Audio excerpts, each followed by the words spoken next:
अगर सच्चे कृष्ण भक्तों को ही भागवत कथा कहने से रोका जाएगा तो कोई ये अपमान क्यों सहेगा। पीड़ित समाज के इन लोगों को इतना ही परहेज है तो घोषित कर दें कि परंपरागत रूप से कथा कहने वाले वर्चस्ववादी पीड़ित समाज द्वारा दिया गया चढ़ावा, चंदा, दान, दक्षिणा कभी स्वीकार नहीं करेंगे।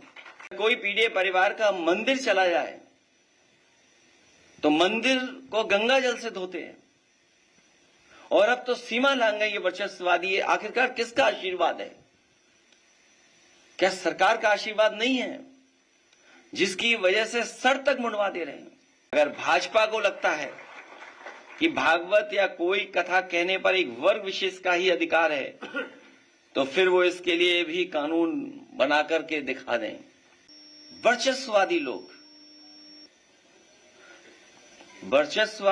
प्रभुत्ववादी लोग लगातार पीडीए परिवार के लोगों को डरा रहे हैं, धमका रहे हैं, अपमानित कर रहे हैं।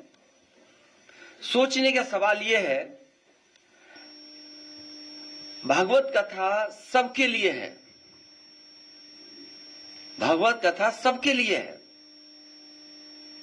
जब सब सुन सकते हैं तो सब बोल क्यों नहीं सकते?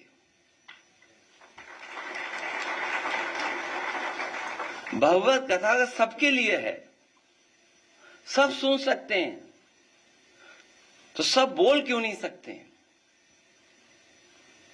भगवत कथा भगवान कृष्ण से जुड़ी है। अगर सच्चे कृष्ण भक्तों को ही भगवत कथा कहने से रोका जाएगा, भागवत कथा तो भगवान कृष्ण से जुड़ी है। अगर सच्चे कृष्ण भक्तों को ही भागवत कथा कहने से रोका जाएगा तो कोई ये अपमान क्यों सहेगा? क्यों सहेगा कोई अपमान? कुछ लोग, वर्चस्ववादी लोग, प्रभुत्ववादी लोग कथा वाचन में अपना एकाधिकार बनाए रखना चाहते हैं। ये एकाधिकार छीने नहीं उनका, वर्चस्ववादी लोगों का एकाधिकार छीने नहीं। कथा वाचन को जिन्होंने भावना की जगह व्यवसाय बना लिया है, व्यवसाय बनाने वाले लोग हमारे एकावा कथा वाचन पीढ़ी अपमान कांड उन्हीं कुछ प्रभुत्ववादी और वर्चस्ववादी की वजह से घटित हुआ है।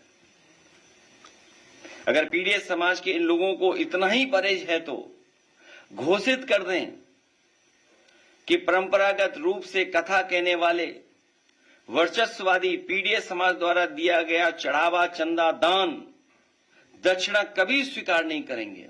और अगर एकाधिकार ही आपको लाना है तो समय समय पर आप बहुत दावा करते हैं कि 370 खत्म किया है, तो देश में आप कानून ले आओ कि कथा वाचन का काम और एकाधिकार के लिए कानून ले आइए कि आप ही कह सकते और कोई दूसरा नहीं कह सकता।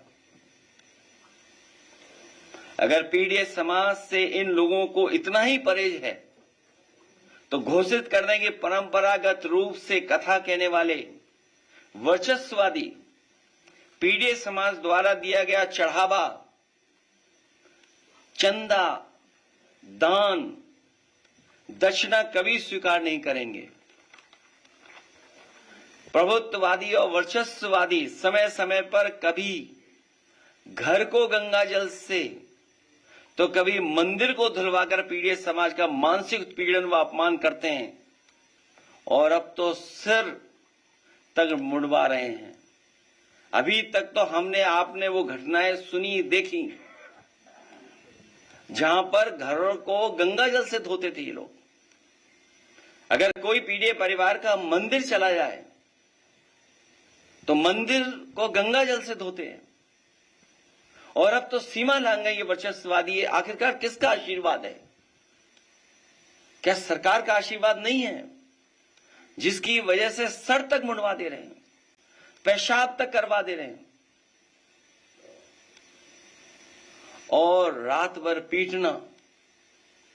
पीटने के साथ साथ उनकी ढोलक छीन लेना, हारमोनियम छीन लेना, दबाव बनाकर के कितने पैसे देना था कथावाचक के लिए, उसमें जो खर्चा हुआ वो खर्चा नहीं दोगे तो रात भर पिटोगे,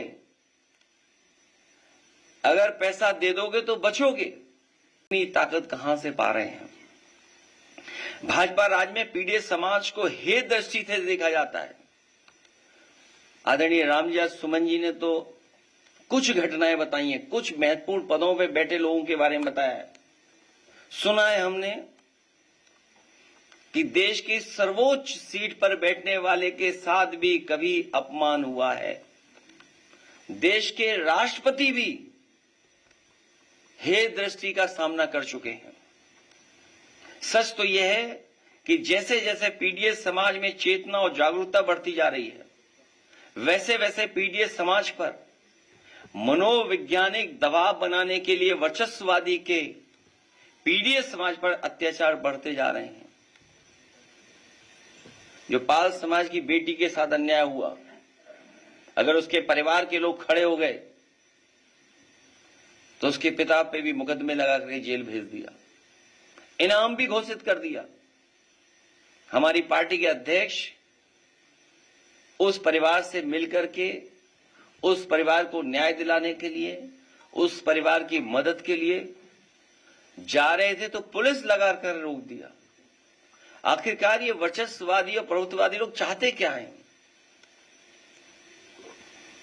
पीड़ित समाज पर लगातार बढ़ते हमलों का असली कारण यह है कि वर्चस्ववादियों को लगता है कि उनके पीछे आज भाजपा की वो सरकार खड़ी है जो सदियों से शक्तिशाली रहे लोगों की सरकार है और वो उन्हें बचा लेगी। लेकिन अब पीड़ित समाज की एकता और एकजुटता इसका जवाब डट करके देगी।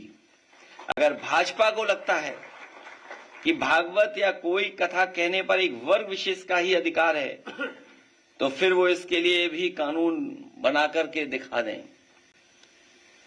कई बार कई कानून के लिए बहुत दावा करते हैं लोग, तो इसके लिए भी कानून बना लें कि इसके अलावा कोई कथा वाचन नहीं कर सकता।